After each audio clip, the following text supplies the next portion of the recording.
যেখানে বাস্তবতা হচ্ছে দেশের সব ব্যাংক এবং আর্থিক খাতকে লুটপাট করে নিঃশেষ করে ফেলা। কিছুদিন আগে বাণিজ্য উপদেষ্টা বলছে যে সব মিথ্যা পরিসংখ্যান দেওয়া হতো জিডিপি সহ।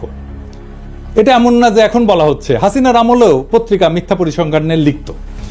জিয়া হাসান একটা বই লিখছিল উন্নয়ন বিভ্রম নামে, কিভাবে মিথ্যা পরিসংখ্যান দিয়ে উন্নয়নের বয়ান তৈরি করা হতো।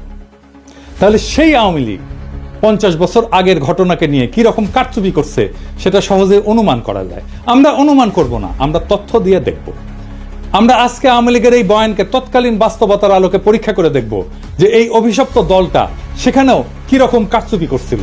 তৎকালীন পাকিস্তানের আর্কাইভ ঘেঁটে আমরা যাবতীয় প্রাসঙ্গিক ডকুমেন্ট জোগাড় করছি এবং বলাই বাহুল্য আওয়ামী লীগ এবং তাদের পোষা অর্থনীতিবিদরা নুরুল ইসলাম, রেহমান সোবহান ভয়াবহ জালিয়াতি করছে এই পোস্টার তৈরি করতে এবং ম্যানিফেস্টো তৈরি করতে। সেই নিয়ে বিস্তারিত আলোচনার আগে এদের আসল চরিত্র এবং এদের উদ্দেশ্য সম্পর্কে একটু আলোকপাত করা দরকার। মেজর ডালিমের একটা বই, যা দেখেছি, যা বুঝেছি, যা করেছি, ওইখান থেকে বলতেছি। ভারতে থাকতে উনি বলতেছেন বিভিন্ন মহলে তখন ভবিষ্যৎ বাংলাদেশের রাষ্ট্রনীতি, অর্থনীতি, প্রশাসন প্রভৃতি বিষয়ে আলোচনার ঝড় বয়ে যাচ্ছে।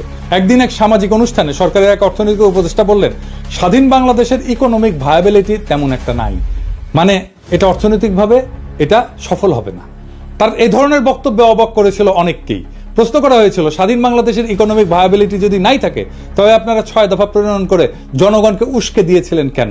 কেন বলেছিলেন পাকিস্তানের শোষণের হাত থেকে পূর্ব পাকিস্তানকে স্বাধীন করতে পারলেই সোনার বাংলা কায়েম হবে? তাহলে কি আপনাদের এই সমস্ত প্রচারণা ছিল মিথ্যে? জনগণকে ধোঁকা দিয়ে পাকিস্তানকে শুধুমাত্র দ্বিখণ্ডিত করার এক কূটকৌশল মাত্র? এই সমস্ত মৌলিক প্রশ্নের জবাব উক্ত বিশারদ সেদিন দিতে পারেননি। অত্যন্ত বিব্রত